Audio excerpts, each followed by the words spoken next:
Dans son palais, tout s'écrie Gloire.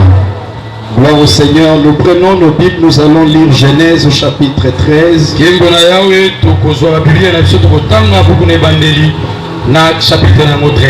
Nous prenons les 14e verset au 17e verset. Aujourd'hui, Genèse chapitre 13, verset 14 qui est le 17e. L'Éternel dit à Abraham, après que Lot se fut séparé de lui, lève les yeux et dis-lui où tu es, regarde vers le nord, le midi, vers l'orient et l'occident, car tous les pays que tu vois, je les donnerai à toi et à ta postérité pour toujours. Je rendrai ta postérité comme la poussière de la terre, en sorte que si quelqu'un peut compter la poussière de la terre, ta postérité aussi sera comptée. Lève-toi, parcours les pays dans sa longueur et dans sa largeur, car je te les donnerai. Amen. Amen. Alléluia. Amen. Gloire au Seigneur, tu peux prendre ta place. L'expansion, comme je l'ai dit et je le répète encore ce matin, n'est pas une pensée philosophique, mais c'est une pensée prophétique. C'est ce que Dieu dit. Et tu dois comprendre que ta vie est appelée, est obligée à s'épanouir. Alléluia. Amen. C'est très important. Ta vie ne peut pas rester comme ça. Ta vie doit s'épanouir.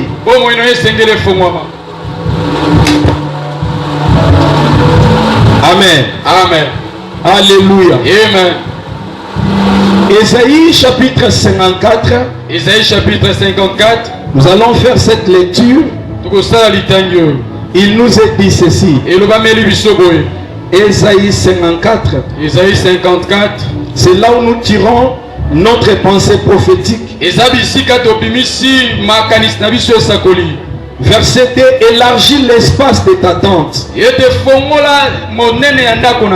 Qu'on déploie les couvertures de ta demeure. Ne retiens pas. Allonge tes cordages et affermis tes pieds, car tu te répandras à droite et à gauche. Ta postérité envahira des nations et peuplera des villes désertes. Et si nous faisons l'analyse de la prophétie, Dieu révèle sa pensée, mais il nous donne la part de responsabilité. C'est à nous, après avoir compris la pensée de Dieu, de faire ce qu'il faut pour que l'élargissement soit constaté. Il s'adresse à l'homme pour lui dire d'élargir l'espace de sa tente. Il lui interdit de ne pas retenir. Ne limite pas. Il dit allonge. Allonge. Nous avons des allonges ou des rallonges dans nos maisons. C'est pour nous permettre d'atteindre là où il y a la prise et pour bénéficier de l'électricité. Et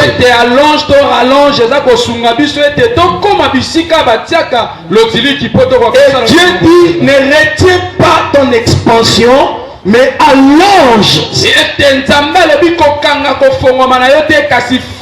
tes cordages. Alléluia. Amen. Ces cordages-là, si tu les allonges, ça te permettra de vivre l'expansion, que cela ne soit pas un slogan, mais que ça devienne une réalité dans ta vie. Et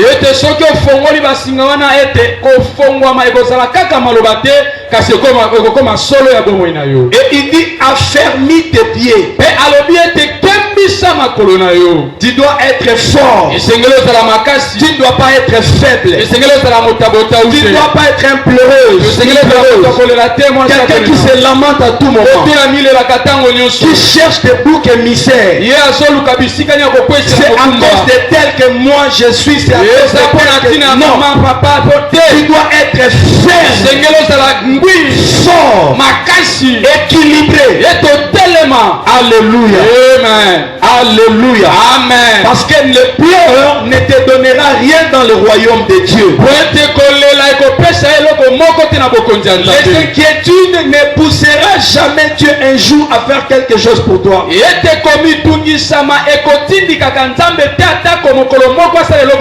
dit car tu te répandras. Les raisons qu'il t'a dit de faire tout ce que nous venons de dire, c'est parce qu'il y a une bénédiction. Il dit tu te répandras. Cela veut dire ton expansion, personne ne saura les contrôler. Car comme je l'ai dit, quand tu prends de l'eau, tu jettes. Le fait que tu as jeté, tu ne sauras pas contrôler comment est-ce que cette eau va se répandre sur la terre. Et même Dieu dit, tu te répandras à gauche et à droite. C'est pour te révéler que ton expansion, personne ne saura les contrôler. Et personne ne saura les limiter. C'est sa main qui va le faire. Aucun démon de l'enfer, aucun diable ne saura contrôler ton expansion. Parce que bien aimé, cela sera de manière à répandre. Or, ce qu'on répand, on ne le contrôle pas. On ne fait pas sa mesure. Et même la Bible parle de l'effusion de l'esprit. Dans Joël 2:28, Dieu dit, dans les derniers jours, je répandrai. Cela veut dire, oui, va descendre sur la terre de manière qu'on ne saura pas contrôler. Voilà Christ va dire à Nicodème, si quelqu'un est né de l'esprit, il est incontrôlable. On ne saura pas la maîtriser. Parce qu'il est comme un vent. Le vent souffle, on attend, on l'attend, mais on ne sait pas d'où ça vient et d'où ça part. Personne ne peut contrôler le vent. S'il prend sa direction, si le vent prend sa direction, il va foncer. Et c'est comme Dieu parle de ton expansion. Tu vas te répandre. Ça sera quelque chose d'extravagant. Ce qui est extravagant, c'est ce qui dépasse les normes. Est-ce que quelqu'un me comprend?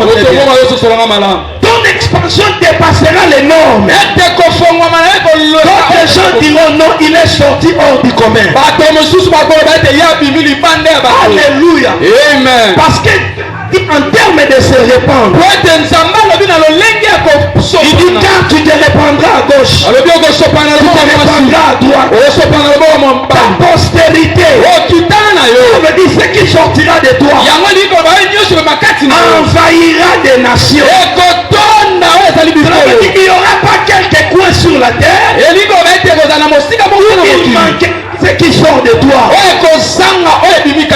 Quand tu vas à l'Équateur, on trouvera tes affaires. Quand à Katanga, on trouvera tes entreprises. Si on descend à l'Est, on trouvera tes supermarchés. Si on monte à Bandung, on trouvera tes fermes. Tu te répandras. Ta postérité, ce qui sortira de toi envahira. Parle des nations, on veut parler des gens des autres. Il n'y aura pas un coin sur la terre. Même quand quelqu'un ira en Amérique, l'état de Californie, il trouvera dans ce boulevard où il y a des maisons. Qu'on vend des choses, la maison aussi sera là. Je parle du Dieu d'Abraham qui ne donne pas un coin de 24 sur 15, mais qui donne des extrémités de terre. S'il y a des Américains, s'il y a des Libanais, s'il y a des Sénégalais, qui ont des maisons ici à Congo, j'ai vu des Chinois avoir des maisons jusqu'à et pourquoi pas toi? On trouvera des maisons. Les Chinois en Guangzhou, mais il y aura aussi des maisons. Je ne suis pas venu d'aventurier. Je suis venu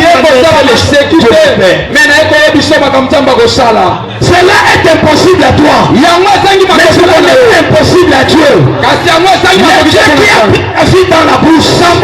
Derrière le paix de brebis. Qui a déporté jusqu'à Jérusalem. Et faire de lui un puissant roi. Son nom a traversé des siècles. Qui a honoré David. Où est-ce que Dieu l'avait pris? C'était dans une forêt. Derrière les brebis. C'est là où Dieu l'a pris. Ce qui était impossible à lui-même David, ce qui était impossible à ses parents, Dieu était capable de le faire. Les choses que je t'ai dit, c'est Dieu qui va le faire. Il a besoin de ta foi. Je sais une chose que Dieu m'a dit. Il m'a dit ceci: tu sillonneras le monde, mais ne me limitez pas. Ne me limitez pas. J'ai cherché tout à comprendre comment est-ce que je peux limiter Dieu. Comment je ne peux pas limiter Dieu. La seule chose qui peut m'aider n'est pas limiter Dieu. C'est avoir une foi folie. Je crois Dieu. Voilà, j'ai dit des choses. Je crois Dieu. Voilà, je proclame des choses. Si tu me vois humainement, je n'ai aucun signe qui prouve que les choses que je fais, cela va se faire. Mais je crois à un Dieu. Un jour, appelé dans ma vie, ce qui n'a jamais existé. Et cela arrivé. Alléluia. Amen. Ta postérité des peuples et peuplera des villes désertes. Et ça n'a pas coin. Ici, quand tu vas s'encoller alléluia. Amen. Amen. Batikala jamais komona eloko ya ndenge wana na kwe wana me yonde mtungu yako chea natali na documentaire na mona ba ville mususu bazo ela mai ya salite mutu atoki pono tali mai mwindo me ameli po eloko musu ezate bato basalela kaka oyo ezali. Amen.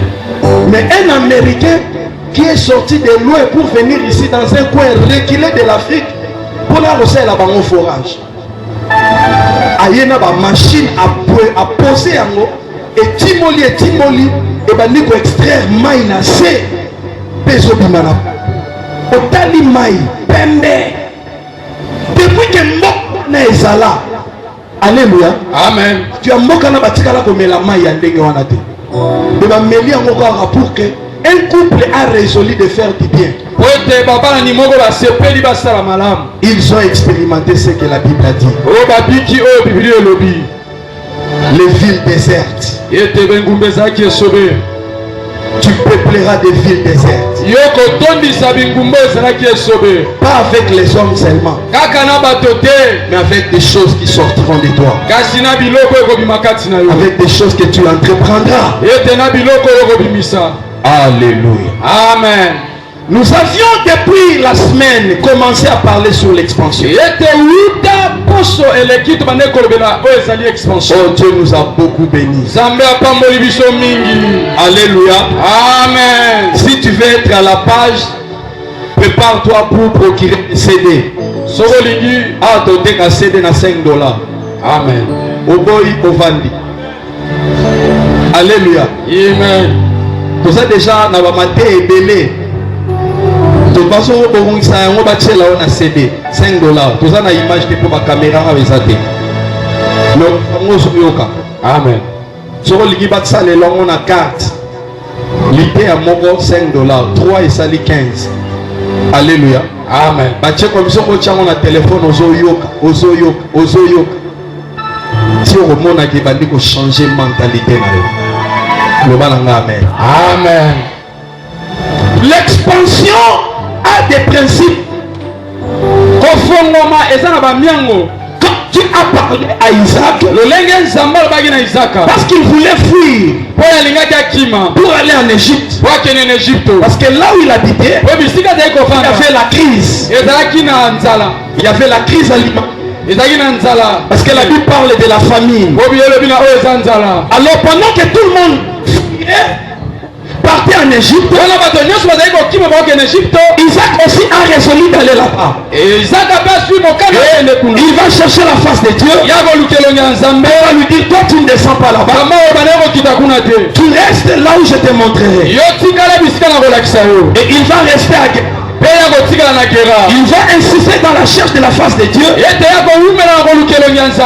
Dieu va lui dire, reste ici. Car ici, je serai avec toi. Ici, je te bénirai. Ici, je te donnerai entrée à toi et à ta postérité. Et ici, je tiendrai le serment que j'ai fait à Abraham. Et Isaac resta là-bas. Et là, nous avions parlé sur la zone prophétique. L'expansion, si tu ne localises pas la zone prophétique, on a beaucoup parlé, cherche le CD, tu vas comprendre. Et maintenant, quand tu es dans la zone prophétique, il y a des choses aussi que tu dois faire. C'est comme cela que nous remontons à Abraham. Abraham arrive dans la zone prophétique. Écoute-moi. Dieu va lui dire quelque chose. Mais avant que Dieu lui dise cela, Dieu attendait quelque chose. La Bible nous a dit Dieu dit à Abraham, après que Lot se fit séparer de lui, que Dieu devait dire à Abraham pour l'épanouir, pour l'expanser. Mais Dieu ne pouvait pas dire ces choses à Abraham aussi longtemps qu'il y avait une présence à ses côtés. Il y avait une personne qui était à côté d'Abraham, qui indisposait Dieu. Abraham a quitté. Il commençait à suivre Dieu. Il arrive là où Dieu lui avait indiqué. Mais il y avait des choses que Dieu voulait lui dire, des choses sérieuses. Il y avait des choses que Dieu devait commencer à faire avec lui. Des choses sérieuses. Bien aimé, tu peux marcher avec Dieu. Mais arriver à un point pour que Dieu aille avec toi très très loin, pour que tu savoures les plaisirs de la vie. Il y a des choses que Dieu doit exiger. Et quand Abraham, Dieu attendait que l'autre quitte la vie d'Abraham. Il avait des choses à faire, mais il attendait la séparation d'Abraham avec l'autre. Aussi longtemps que l'autre était avec Abraham, Dieu n'allait pas dire ce qu'il avait dit à Abraham. Il attendait Que Lot quitte la maison d'Abraham. Que Lot quitte l'environnement d'Abraham. Qu'il aille loin. Parce que Dieu sait. Parce que Dieu sait. Parce que Dieu sait. Vous remarquerez plus tard. La descendance de Lot cherchera à combattre la descendance d'Abraham. Avec le roi Balak et le prophète Balaam. Balak est le roi Moabite. Les Moabites sont les arrières enfants de Lot. Mais parce qu'Abraham était stratégique entre les mains de Dieu, Dieu ne pouvait pas accepter cela. Sinon son plan allait être annulé. Il chercha à séparer Abraham et Lot pour de grandes choses qu'il voulait faire avec Abraham. Parce que Lot était un grand empêchement pour l'expansion d'Abraham. Quelqu'un peut se poser la question. Est-ce que Lot était plus puissant que Dieu? Lot n'était pas plus puissant que Dieu. La question c'était Abraham. Tu es homme, tu es faible. Tu as des sentiments, tu as des penchants. Il y a des gens lorsqu'ils sont à tes côtés, tu ne sauras pas avoir le cœur dur envers eux. Même s'ils te détruisent, tu ne sauras pas réagir. Alors que ta vie ne te concerne pas seulement. Dieu est derrière toi parce qu'il a des choses accomplies par toi. Alors pour les intérêts de Dieu, Dieu cherchera à te séparer de ces gens-là. Pour que son plan ne réchoue pas. C'est comme cela, Dieu Tout-Puissant, lui qui a dit à Abraham, je suis El Shaddai, je suis El Elyon, Dieu Tout-Puissant, le Dieu qui est haut. Mais des choses que je vais faire avec toi, il faut que l'autre quitte ton environnement. Il y a des choses que Dieu veut faire, mais jusque-là tu es trop sentimental, jusque-là tu es trop nostalgique, parce que tu ne vois pas ton futur, alors que Dieu a un futur meilleur pour toi. Tant que tu ne prendras pas la décision de se séparer avec cette histoire, de se séparer avec cet ami, de se séparer avec cette réalité, Dieu sera ton Dieu, mais il ne fera pas des choses qu'il a résolu de faire avec toi. Est-ce que quelqu'un m'entend très bien? Quelqu'un m'entend très bien? Écoute-moi, je l'ai dit, Dieu était le Dieu d'Abraham, Isaac était le fils d'Abraham. Mais si Isaac avait résolu d'aller en Égypte, Dieu n'allait pas être avec lui. Dieu n'allait pas le bénir. Dieu n'allait pas lui donner des droits de propriété. Et Dieu n'allait pas tenir le serment qu'il avait fait à Abraham. Parce que Isaac aurait choisi un endroit qui n'était pas approprié à lui. Dieu est avec toi. Il y a des promesses qui sont avec toi. Et Dieu est sur le point d'accomplir de grandes choses. Mais tu ne veux pas te séparer. Quelqu'un dit avec moi séparation. Tout ça très fort. Séparation. Veille que la personne qui est à côté de toi dit cela. Séparation. Le bas Bokabwani.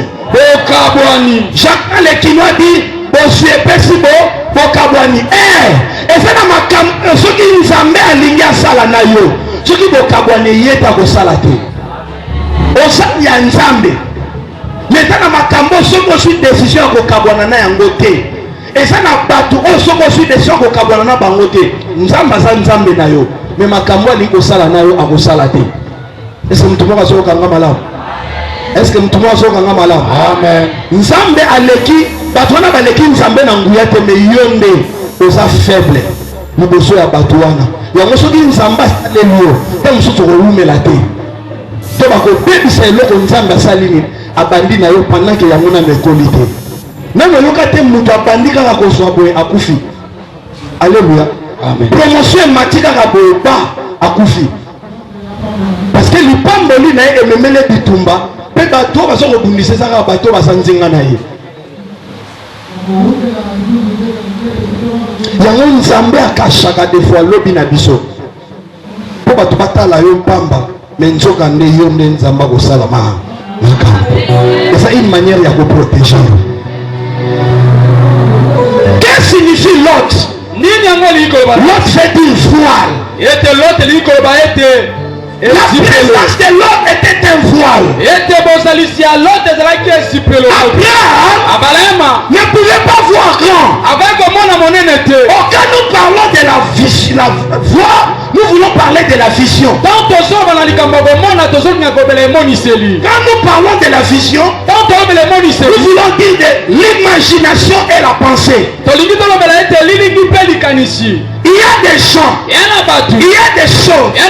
Lorsque cela est avec toi, tu ne peux pas penser grand. Tu ne vas pas aller grand. Tu es limité.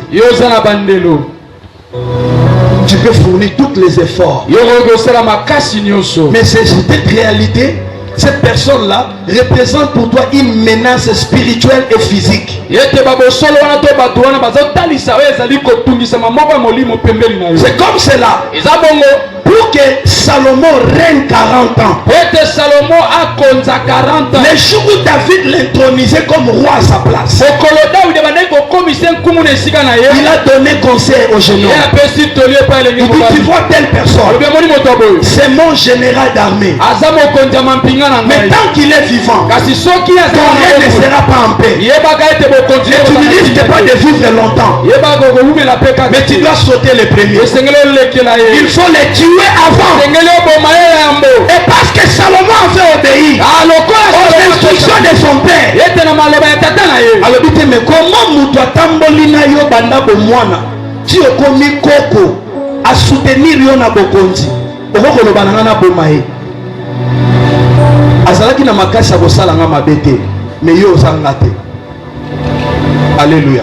Amen. Yo ozanga te nga na David yo oza Salomon soki nga alongaki nga te yo peut-être aolo.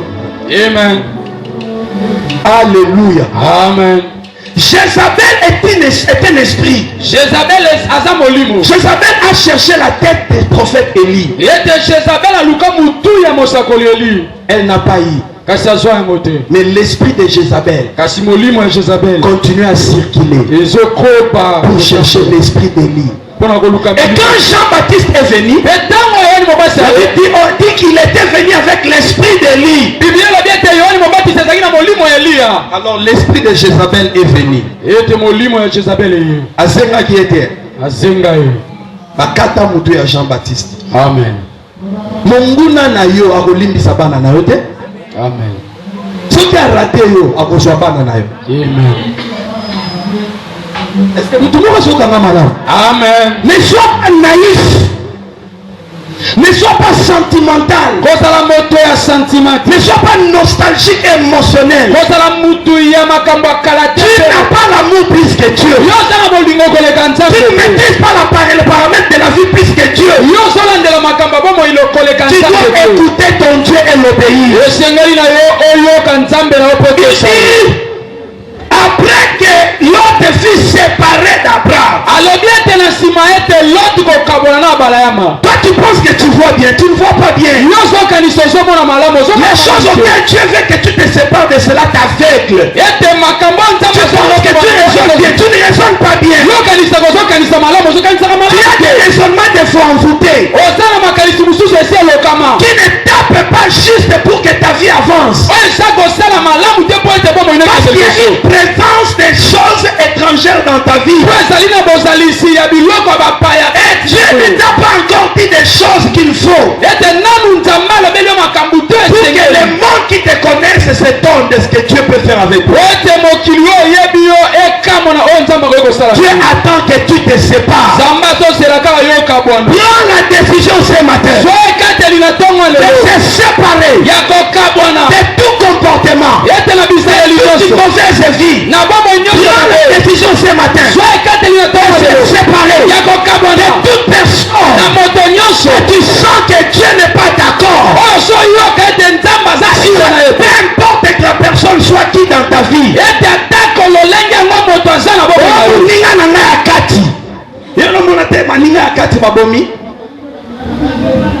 Olali wana bien ozui sala sumaka bobanda o salade azui moi gerbe de fleurs à bois kenu cercle ezaka kilo ntango bakekuta na kuna babi tchin ba aya susu asala makambo banda kosala bameli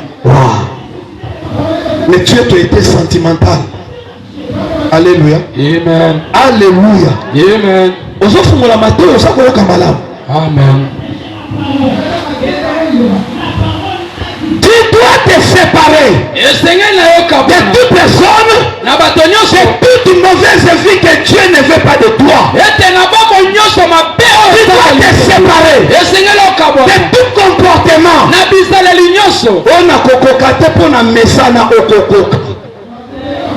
Parce que c'est question de ta vie.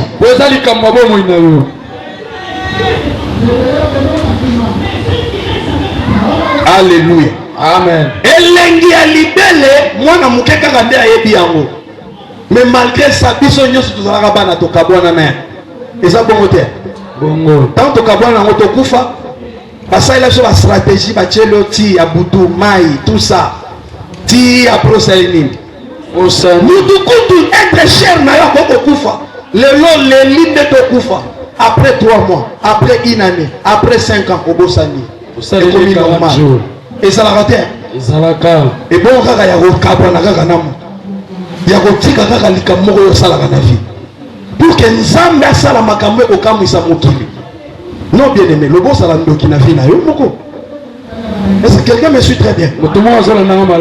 Dieu dit après que l'autre soit séparé, après que les voiles soient ôtées, Dieu a compris maintenant Abraham peut voir. Maintenant Abraham peut réfléchir bien. Maintenant Abraham peut avoir de bonnes imaginations. La Bible dit, dis-moi ce que tu penses, je te dirai qui tu es. Quel est l'objet de tes pensées? Tu comprendras qui tu es. Toi-même, qu'est-ce qui monte dans ton cœur? Donc, quelles sont tes pensées? Et tu ne peux pas faire quelque chose dans ta vie au-delà de tes pensées. C'est que les pensées de ton cœur. Et pendant que l'autre était là, Abraham pensait, Abraham imaginait, mais pas comme Dieu le voulait. Alors tu attendais. Tu attendais. Quand l'autre est parti, le voile est tombé. Alléluia. Et ça n'a pas tout pas dans l'église. Il faut le roi. Il faut qu'il ait. Pourtant, je suis bunda évangélisation, nous sommes big sabato batubaya. Yé bato asika ke na ko intoxiqué ba. Ah eloko ezate. Somba bakiti. Ti ba lobaka. Depo na ya na so ko mambo atika biloko eza yo kasi. Era ba biloko na bango basala.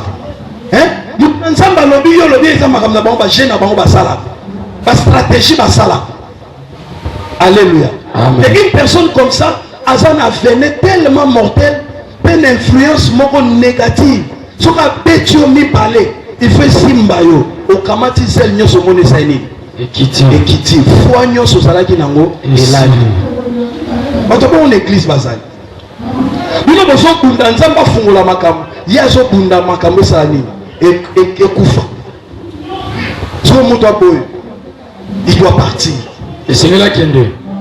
Et ça n'a pas matanga mususu soko yebi mutu. Bo sala bo kunda eme mutu alela te. Alléluia.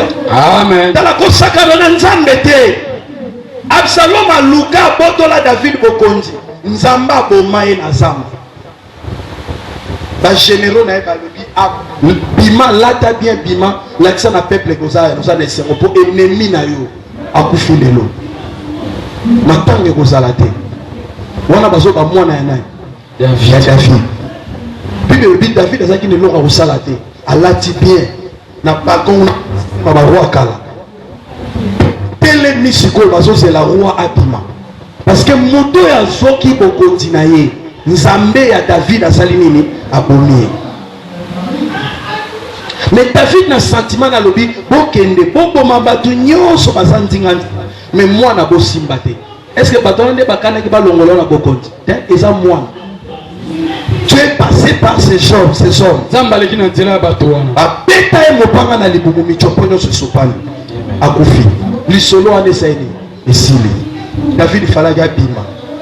Alaxana peuple, notre ennemi vient de mourir. Amen. Dieu l'a tué. Amen. Azo salango malgré passe na motema ya mwana. Mais azalaki mwana ta azalaki ennemi. Alléluia. Amen. Quand Dieu veut traiter durement tes ennemis, il ne tiendra même pas compte de l'état de ton cœur. Yete tango nzamba limisiko abeta malamu banguna na yo akotomona azo papa okolela mais nzambe comme ça zo liela au minute webite makam nyoso soki ngate me yo zate pour sentiment. Alléluia. Amen. Alléluia. Amen. Yo faut la kaka na nzambe na yo. Mais soki nzamba moni que c'est assez. Lui-même il va ata sa pire yo. Omoni awa Salom mwana ya David. Mais nzamba tenir compte. Et puis David a sambela nzambe mwana akufate. Adi aza mwana na yo naza munguna na ngapo yo oza ebion oyo nga naza kosalela pona makambo ya ngai lokola ya linga telema po a échoué plan na nga yo oza pion na maboko na nga na koboma ye tu l'as tué nzambe aboma ye bomo kilenga ba mopakolami ya nzambe lokola David babotoli bokonzi nzambe na ye aza wapi tiolela kati nzambe na nga likambo mais sana mutu moko aza pembeni azosala makambo wana mina bomoto sokutani na ye yo nde pena motema. Alléluia. Amen. Dieu se lève ce matin. Zamba telemi na tombe le gens de personne. Bakokufa na kombo na Yesu. Amen. Le paix de Dieu va les traiter un à un. Eko papa bako yeko kwa kokufa. Soki basami parler, basami sata. Peu importe le nombre. Atako motango na bango. Ils ne vont pas échapper à l'épée de Dieu. Bakokima mopanga ya Nzambe te. Ils vont tomber. Bakokwaya. Soki toyebi kezaye. Nga passer no son na zoya. O moninga kangusa mwana miso. Soki na mboni oleli na roba au nom de Jésus olanda. Comme ça akene ko nyoko la otikuna na séjour de mort. Amen. Alléluia. Amen.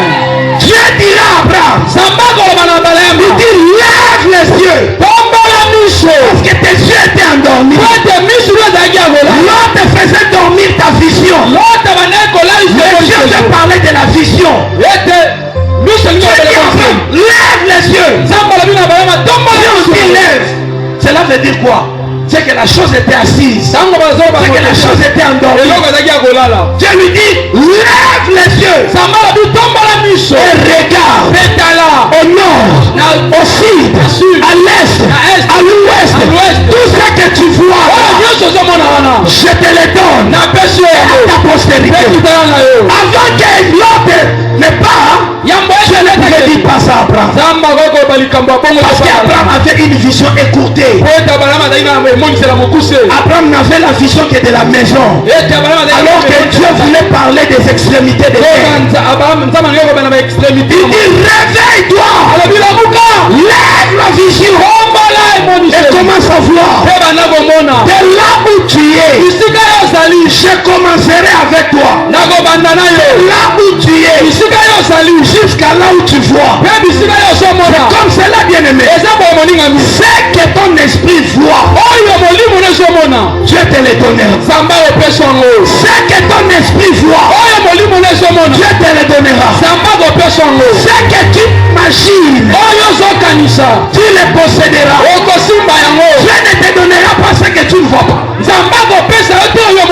Mais pour que tu voies bien, il faut que Dieu soit avec toi. En me parlant de la vision, Dieu a fait des choses à faire avec Jérémie. Mais il dit à Jérémie, que vois-tu? Parce que la vision est importante. Quand je parle de la vision, je vais parler de l'imagination.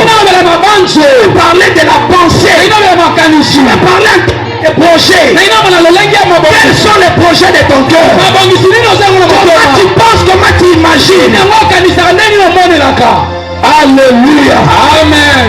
Est-ce que tu penses comme Dieu pense? Est-ce que ta manière d'imaginer est semblable à Dieu? Dieu va dire Abraham, lève les yeux. Du lieu où tu es, regarde vers le nord, le midi, vers l'Orient, vers l'Occident. Car tous les pays que tu vois, à condition que omona, soki kaka yo omoni, nakopesa yo yango. Amen. Soki kaka yo omoni, nakopesa yo yango. Amen. Ozomona ngani nazoteya yo lelo. Naza piéton. Naza ta na vélo te. Naza na moto te. Mais l'esprit nanga, namonaka nazovole na bavion. Alléluia. Amen. Nazokuwa nzambe nanga akoépargne nga badémarche na baagence ya bavion. Amen. Nakende kosomba billet, nasala check-in, nasala réservation. Yanga bapilote nanga bakozela nga na aéroport. Amen. Kasi mutuka nakei nakomi nakoti na mati popumwe. Amen. Ça c'est ce que j'imagine. Si Dieu l'a fait avec les autres, il va le faire avec moi. Qui est la parole de Dieu? Imitez ceux qui m'ont précédé. Oyez pour m'a précédé. Quel est ta qui m'a précédé? Quel est ton plan m'a précédé? Dieu dit, là où tu es, commence à voir, à regarder. Ce qui n'a pas de yo, et l'eau qu'on est saté, oui, je n'avais mon amour. RDC, Naminito, et un pasteur mon côté à pouvoir en avion. Mais ceux qui n'ont qu'un Nigérien n'a pas de basali. Amen. Il y a un azumi sur la boîte de musique. Il dit là où tu es. Alors, regarde vers le nord.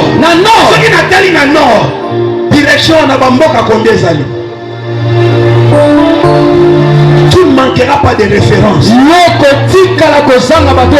Voilà, on dit là où il y a un grand, c'est qu'il a fait le culte des héros. Cela veut dire qu'il avait des références, des repères. Tu dois avoir des références. Tu dois avoir des repères. Des gens que tu regardes. Quand tu les vois, tu n'as pas raison de dormir. Quand tu les vois, tu n'as pas raison de se reposer. Parce qu'en se comparant à ces gens, tu as encore beaucoup à faire. Ammonia eza kitoko. Maintenant nakomi ko rêver. Soki nzambe ya Bible akosala biso ngolu na bi. Stadium eza munene. Mais pesa biso ta camping. To bandi na 0 tina 0. Amen. Alléluia. Amen. Parce que to yekolaki nzamba zo comme ça biso ba droit de propriété. Amen. Est-ce que cela n'a malade? Amen. Est-ce que cela n'a malade? Amen. L'impossible c'est possible. Ce que tu dois retenir, quand tu marches avec Dieu, sors sur la voie de la logique. On ne marche pas avec Dieu avec la logique humaine. Ça ne va pas tenir.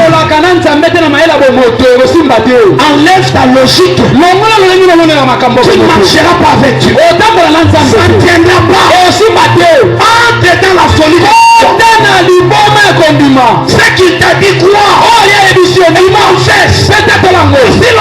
la chose n'est pas encore quittée. Ne cesse pas.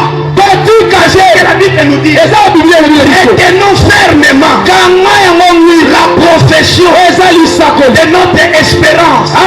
Car celui qui a fait la promesse, retenons fermement. Zamba lobi kotatola makambo za kolike pa na nzambe za musala. Amen. Tatola yango na tongo, tatola yango na butu, tatola yango na alléluia. Amen. Il dit retiens fermement la profession, la profession de ton espérance. Alléluia.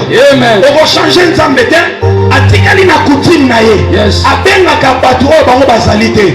Sima na ye kobenga bango nde batu wana bakomaka. Akutani na Gédéon lobi na ye vaillant héros. Gédéon atikala kokopa arme te, atikala kokunda bitumba te. Gédéon aza mutu machine a fufu. Yate ayebi nde konika fufu. Mais nzambe azobenga ye vaillant héros. Mais après akomaki vaillant héros te, abunda pe alonga. Bitumba ne ezalaka exploit. Azalaki na armée à 300 mais abomi armée à 137 000 hommes. Yes.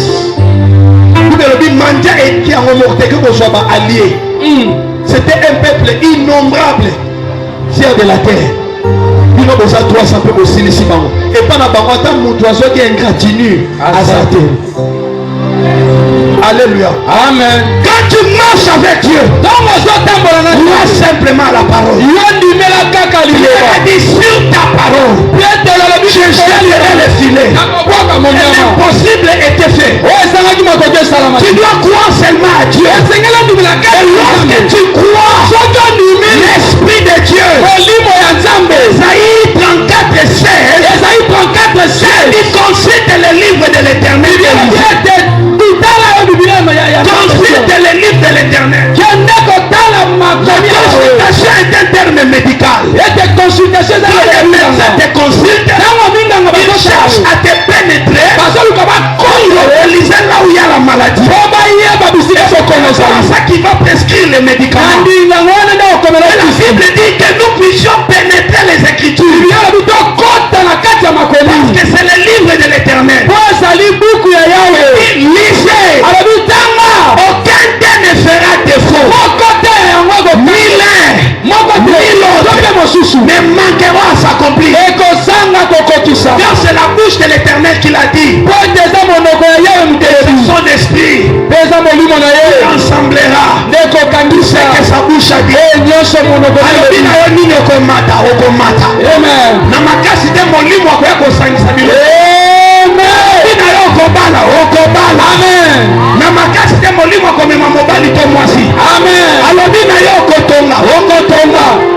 Car c'est son esprit qui les rassemble. Voilà Dieu a dit sur ta parole. Je jette le filet. Il a jeté. Il avait l'expérience. Il comptait sur la parole de Dieu. Le miracle était là. L'impossible était possible. Alléluia. Amen. Alléluia. Amen. Dieu, de là où tu es, il veut que tu voies loin. Que tu changes ta manière de voir. Car ce que tu vois, tu l'auras. Il a dit à Abraham, à un certain moment, sa foi commençait à basculer. Abraham a dit même à Dieu, je m'en vais. Je commence à partir pour mourir. Et l'héritier de ma maison sera Eliezer de Damas. Je l'ai pris jeune, je l'ai élevé et il a grandi dans ma maison. C'est lui qui sera mon héritier. Dieu a vu que la foi d'Abraham commençait à basculer. Alors Dieu a dit à Abraham, sors de ta maison. Abraham sorti de sa maison. Dieu lui dit, lève les yeux. Il lève les yeux. Il dit, qu'est-ce que tu vois? Je vois les étoiles. Dieu lui dit, peux-tu compter ces étoiles? Abraham a essayé. Il n'a pas pu. Dieu lui dit, tel sera ta postérité. Alléluia. Amen. Quelle sera ta postérité? C'était pour renforcer la foi d'Abraham. La vision est importante. Ce que mon mutu na vie, makambo zo sala, eza par rapport à la vision au yazana. Amen. Komi tuna rate. Ngaka ndena zabo. Na makambo ngana lobaka. Na ko sansarde te. Vie cadeau ezalaka te. Cadeau na vie ezate. Même makambo nzambe il faut payer le prix. Amen. Est-ce que mutu moko sola ndanga? Amen. Yo lingi vie na yo eleka occultiste. Est-ce que yo tosaka makambo nzambe azolo? Nazo sola nande ko moko alobi nanga me. Bayebisinga tel mituka boye na boye. Mais sikoyo pasteur, là na bina ebo. Yo ndengo natangise Deutéronome 28. Dieu dit, si tu obéis à la voix de l'Éternel, ton Dieu, en observant et en mettant en pratique tout ce qu'il te prescrit comme commandement, ton Dieu te donnera la sécurité sur toutes les nations de la terre. Dans l'église, nous avons un pasteur qui prêche des discours, mais des choses qu'il prêche, eux-mêmes ne les vivent pas. Ils ne les pratiquent pas. Et il y a des admirateurs de la parole. Quand la parole est prêchée, ils crient Alléluia. Ils crient Kamondadi. Ils font tout.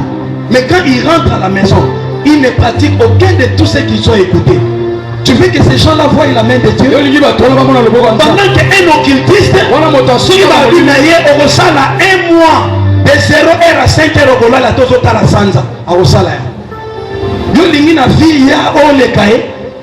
Yo nzambe na yo zoto ça été. Je dis à ce frère-là, est-ce que tu es correct dans tes dits? Est-ce que tu respectes tes dits?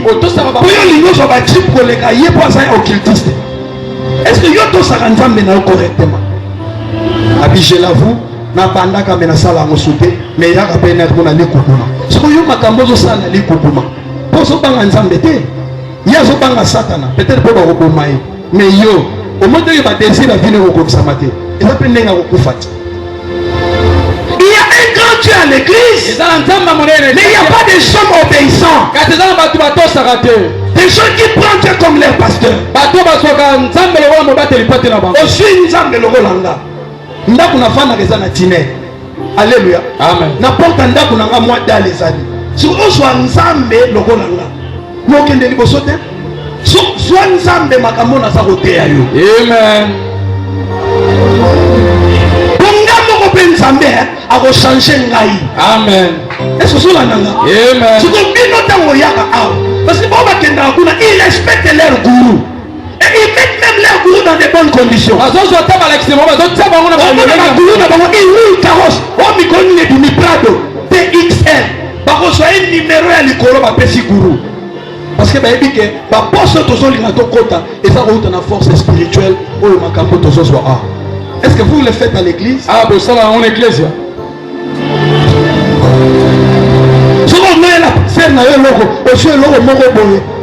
Dernière qualité à chinois. On sera salé là, on va écarter. Nous, on va me mais ce qui n'a qu'anticipé dans l'esprit, n'a pas besoin. Alléluia. Amen. Alléluia. Amen. Donc, on va bien. Bien. Et puis bon respecter le délai.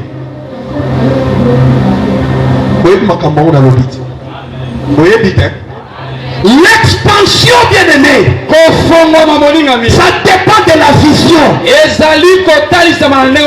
Que tu vois, il te lève les yeux. Et là, Soso azalaka soka zotambola atombola ka misu boyete nakosi misu ezalande nase yango wana tant balobi lia na mulai ya singa na yo ezalo kwa o soso amelaka mbuma ekoki na mungongo na ye nga na soso te. Alléluia. Amen. Nga na sa ko mela mbuma na ndenge nzamba sa koloba nanga. Amen. Est-ce que cela nanga? Amen. Biloko nyoso na mokili za ko embrasser te. Le bas na ko mela à la mesure de ce que Dieu me dit. Nzamba lo baki nanga nini? Na ko tatola o nzamba lo binanga. Na ko ndima. Ti makambo ne ko sala nini? E ko sala. Amen. Est-ce que cela n'a pas malade? Amen. Mais comment tu veux vivre la main de Dieu? Ta vision n'est pas bonne. Ton imagination n'est pas bonne. Tes pensées sont négatives. Philippiens chapitre 4, verset 8. La Bible dit que tout ce qui est meilleur, tout ce qui mérite les acclamations, tout ce qui est glorieux, soit l'objet de tes pensées. Alléluia. Amen. Quand on a des noms, on va mettre la main à beaucoup. Ils sont rêvés. La voix soit un bon côté na somba poso. Poso kak. Il y a 300. Alléluia. Amen. Est-ce que cela peut être acclamé? Tu dois travailler ta mentalité, tu vas travailler ton cerveau. C'est comme cela dans Romains chapitre 12. L'apôtre nous parle sur le renouvellement de l'intelligence. Ton intelligence doit être renouvelée.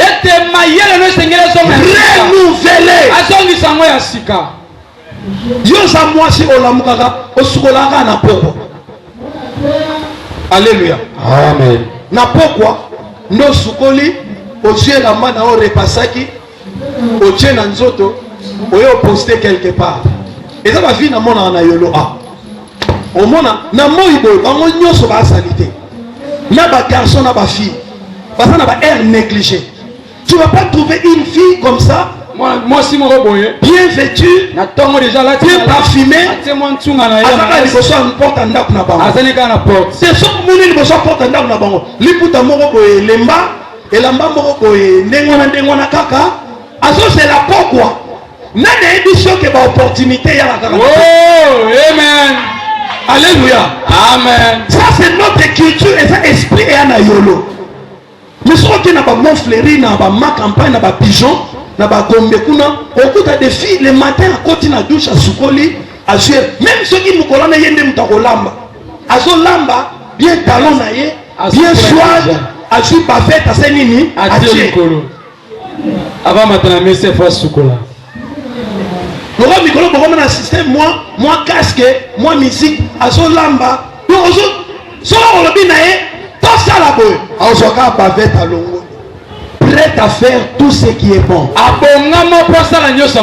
Mais talent n'est pas nos est-ce que pantalon tous à la sincère makamnazo le banazo kosa c'est ton le pantalon à sac ce qui n'a yaka il faut c'est là au côté de la douche pour attendre la muka que soukolité. Amen. Nous sommes pas procédés mais déjà pas battu. Non on est déjà nani n'a pas aller le sandeni. Tambola na so procédé. Mentalité. Le renouvellement de l'intelligence. Et Seigneur il va zone Samaël merci. Tu dois être prêt. Et Seigneur dans la robonga. Parce que tu es fils et fille de la promesse. Tu ne sais pas quand ton Dieu va agir. Il est le maître des temps circonstances. 7 heures et ça y est. 8 heures et ça y est. 9 heures. 23 heures et ça y est. Lundi dimanche et ça y est. Yote butokopona yenda yebi mukolona air. Amen. Yamone faut ça la rappeler. Amen. Mentalité. Ça dépend de ta vision. Est-ce que cela n'a pas Amen. Nani ayebisaki biso que kilt ya vendredi il faut toi na bilamba olalela. Kilt ya vendredi na semaine. Noko ba yebi que to otanga litoko na se. Au moins la pena mamsu basoya otali pene lamba lati. Moi oyo lamba oyo alalela kana.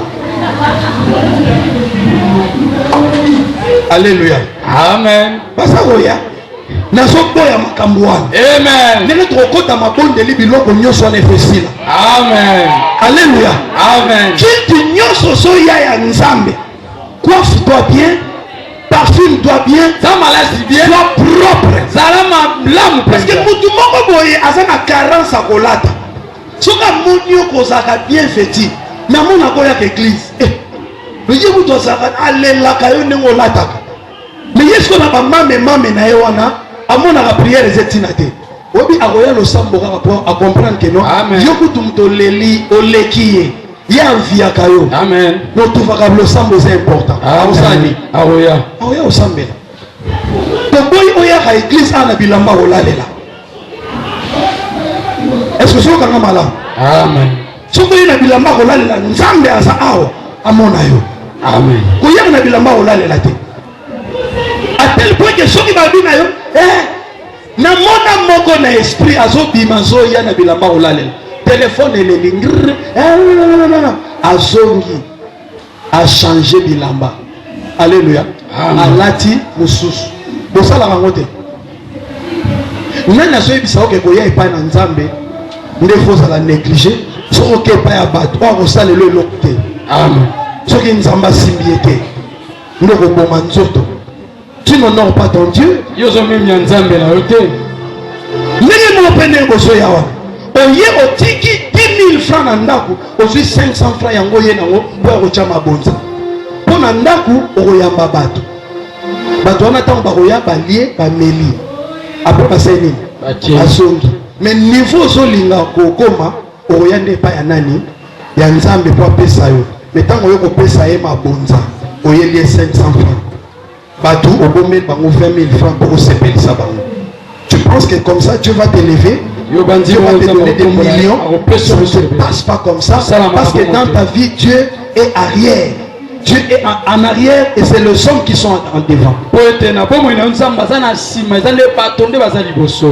Alléluia. Amen. Na yekoli sa mwasi na ngana bana ke nzambe na nga leki bango. Soki musala ya nzambe na ngeza na tokolala tokomelati. Mbongo na nga eye na musala ya nani? Nzambe. Alléluia. Amen. Basali basawana. Bakomone loko pas to sombi. Mbongo elutaki na kesi ya nini? Ya église. Mais pas koso eloko te. Nanga na bango to fandi ndenge wa. Ngana sa pratique. Soko yepe na ndaku na ngobi bon. Na kosala une semaine na kolenga na ndaka pasteur Mikolo. Yaka okolia te. Okolia te. Bon, au monde, il y a un constaté que basali na biso eza propre. Babylone est bien baraka que ça pas cop. Pour et atinati. Mais je ne blague pas. Je ne blague pas. Tu ne peux pas envier la hauteur. Si tu ne sais pas payer le prix. Est-ce que vous me comprenez? Tu ne peux pas. Dieu n'est pas un Dieu de paresseux. Dieu est un Dieu de travailleurs. L'apôtre qui nous a dit en Genèse, on n'a pas un Dieu monté un Dieu dans la gloire. Un Dieu qui a sali ses mains pour envoyer son univers. C'est à la fin de la Bible. L'Apocalypse où on présente Dieu dans sa gloire. Tu ne peux pas s'attendre à la gloire. C'est Dieu. Salis pas tes mains. Tu dois payer le prix. Alléluia. Amen. Si on a l'embi, c'est l'inga eloni. Les cahiers, n'a pas fait un biscuit à 100 francs. Yozo sekat. Mais on a ça parent. Et puis, on a coup et excellence, moi, on a idée. On va attendre Bambongo et Kota. On répète pas quoi. On a ça coup, moi, excellence, on a idée. Mais on a dit que pour na koma yango. Ceux qui ont na lo na lelo na lié lobi na ngana sa mtu na pasi. Est-ce que ça nanga? Amen. Nyonso ezaka ya kolia te. Il y a un temps pour s'aimer. Il y a aussi un temps pour moissonner. Ceux qui temps kolona yo sa kolia okokufa mobola. Maintenant nzambe amu munene. Lazare azalaki mwana nzambe te. Mwana nzambe. Tant akufaka kendaki lola te. Akelola. Maintenant c'est aliaka biloko zoko na mesa ya bato ba pagano. C'est comme ça que tu veux que ta vie soit. Tu dois comprendre. Et tout cela c'est défini par la vision. C'est comme cela Abraham avait la culture d'offrir à Dieu des offrandes. De bâtir des hôtels. Et à chaque fois qu'il bâtissait des hôtels, Dieu révélait cette dimension. Lève les yeux. Lève les yeux. Commence à voir grand. Mais ne limite pas là où tu es. Vois grand. Cherche les fréquents dans le monde, si ce sont des hommes qui sont atteints ce niveau, toi aussi tu es un homme. S'ils les sont devenus par le diable, toi tu as plus que diable. Tu peux les devenir. C'est cette question de la vision. Change ta manière de voir. Change ta manière de voir. Jésus a dit dans Matthieu chapitre 6. Matthieu chapitre 6. Il dit ceci. L'œil est la lampe du corps. Si ton nez est en bon état, tout ton corps sera en bon état. Il voulait parler de la vision. Si ta vision est bonne, ta vision est éclairée, les choses vont marcher. Mais si ta vision n'est pas bonne, Matthieu chapitre 6 verset 22 à 23. Matthieu chapitre 6 verset 22. Il dit l'œil est la lampe du corps.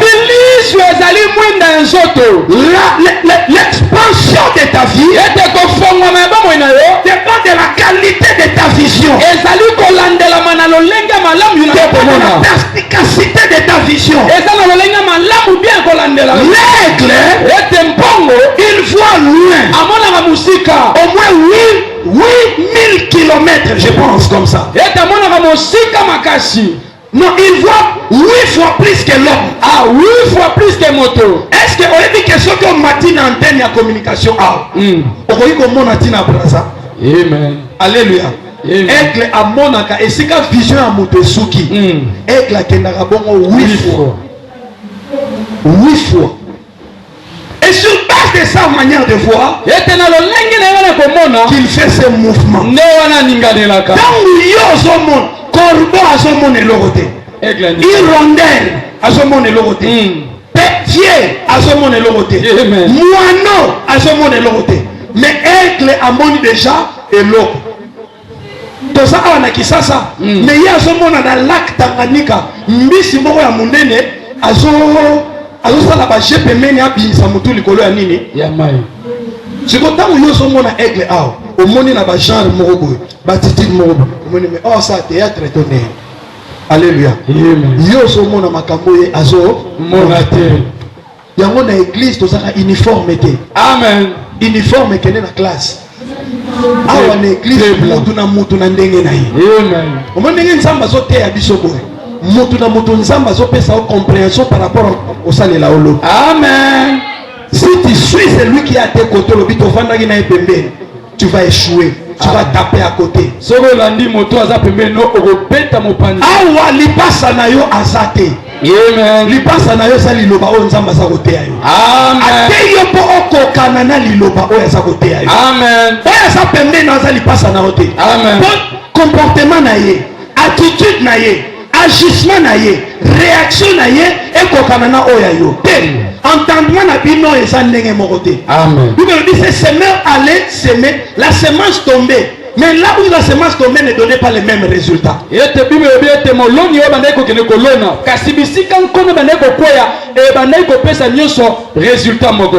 Alléluia. Amen. La vision. Si tu vois clair,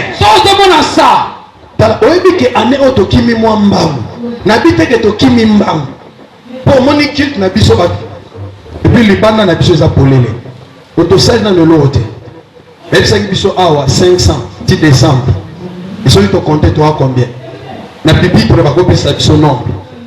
Alléluia. Donc on fait. Mais en termes de programmes, on a fait beaucoup de programmes. Et il nous reste 3 mois pour clôturer la vie. Et Dieu a aussi des programmes pour nous. Mais le problème c'est quoi? Le fait que nous développons l'écoute à la voix de Dieu. Nous ne nous reposons pas vraiment.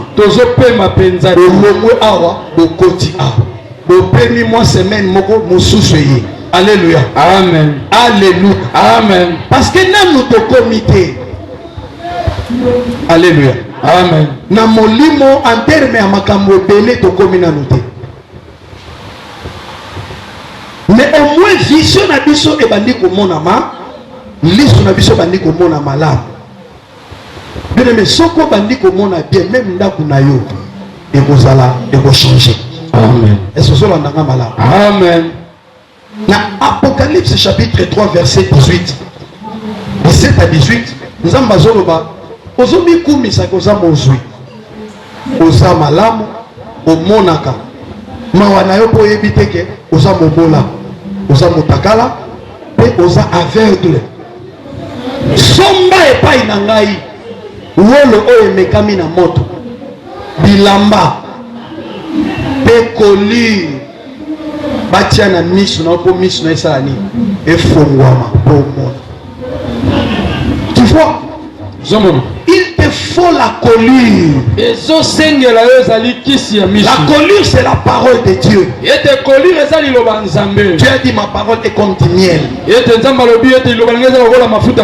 Moko ya baverti ya miel et sukolaka miso naturellement. Mais Dieu, ma parole est comme du miel. Pendant que osa koyoka loba na nzambe vision na yo et mon elina yo salani. C'est ça la colure. Et Dieu veut que nos yeux soient lavés. Dieu veut que nos visions soient lavées. Que nous commençons à voir clairement. On reçoit prière dans l'école. Dans la télévision, la chaîne étrangère. S'il vous plaît. Dans ce monde, on attend une louange. Papa est belé, papa n'a pas ça. Alléluia. On dirait un petit garçon. Alléluia. Amen. Un grand monsieur. Alléluia. Amen. Parce que yekoli na Bible batei bango soki motu azwi nzamba pesi louange. Eza moko ya ba secret ya kotombwa. Amen. Et comme ça David Mokondi. Louange. Omoni nzamba zalaka zuwa soko zo pimela louange.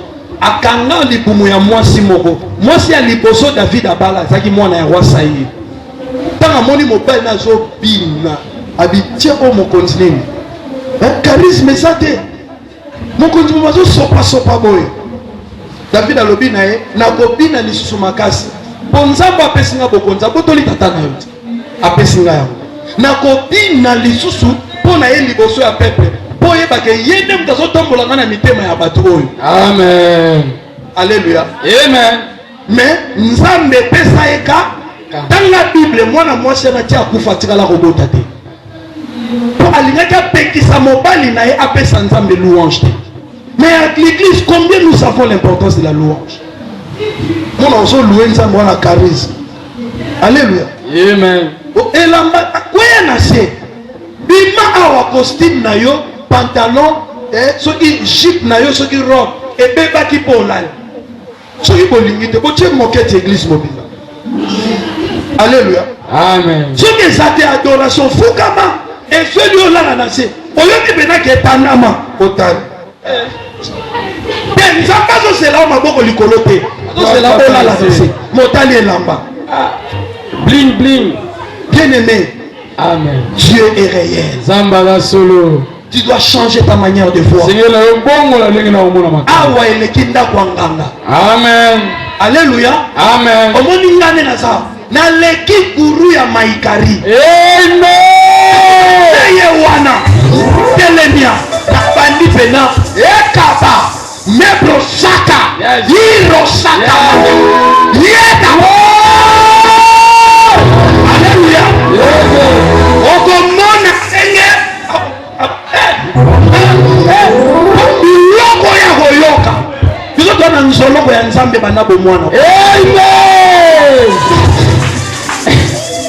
Alléluia. Amen. Blague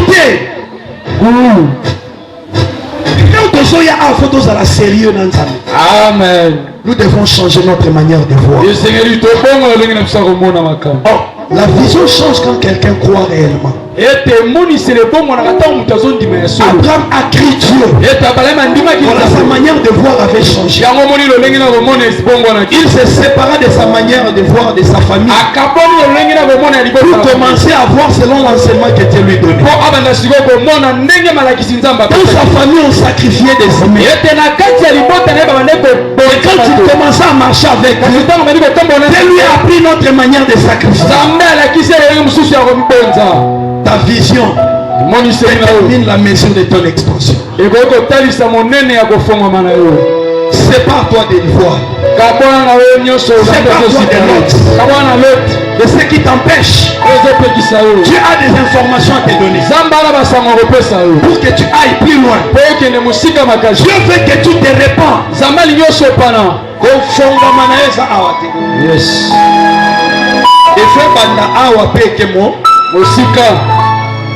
En termes de renommée, il y a des renommées locales. Il y a des renommées provinciales. Il y a des renommées nationales. Et il y a des renommées internationales. Mais écoute-moi, tout fils et fille d'Abraham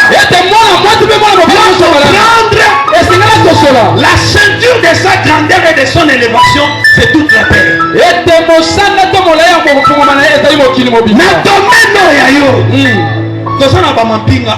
Yes. Mais il y a des généraux, il y a des colonels, expertise na bango, bazo senga ngona bamboka mususu. Eza. Mampinga baza a. Eza na ba bureaucrate baza a. Bakoyi sanga ke eza na ba expertise mususu basenga ngo mutu auti et pays étranger aye ko pesa mon séminaire pour le renforcement des capacités. Oh bayambaki ba français moko baye ko pesa un séminaire pour renforcer capacité personnelle et entreprise telle. Et ça la maraté. Et ça la maraté. Mais ces gens-là qui quittent leur pays pour venir parce qu'ils ont un savoir. Leur savoir traverse les frontières, les fleuves, les océans. Dieu peut le faire aussi avec toi. Amen. Nous devons cesser de voir petit. Voyez grand.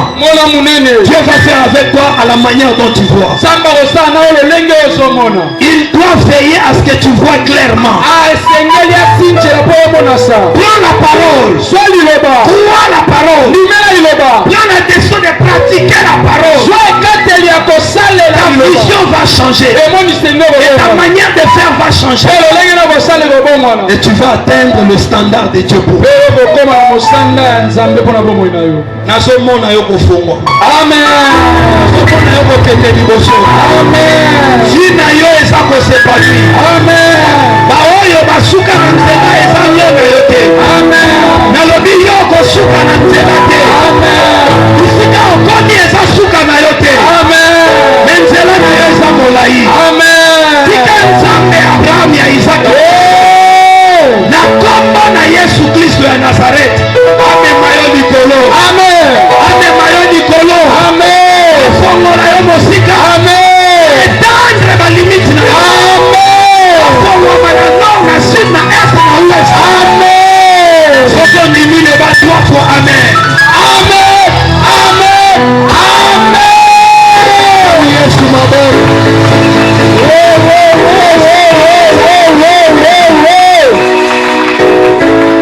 Au nom de Jésus. Amen. Amen. Amen. Amen. Prends ta place. Je suis Canaïo. Clôturons les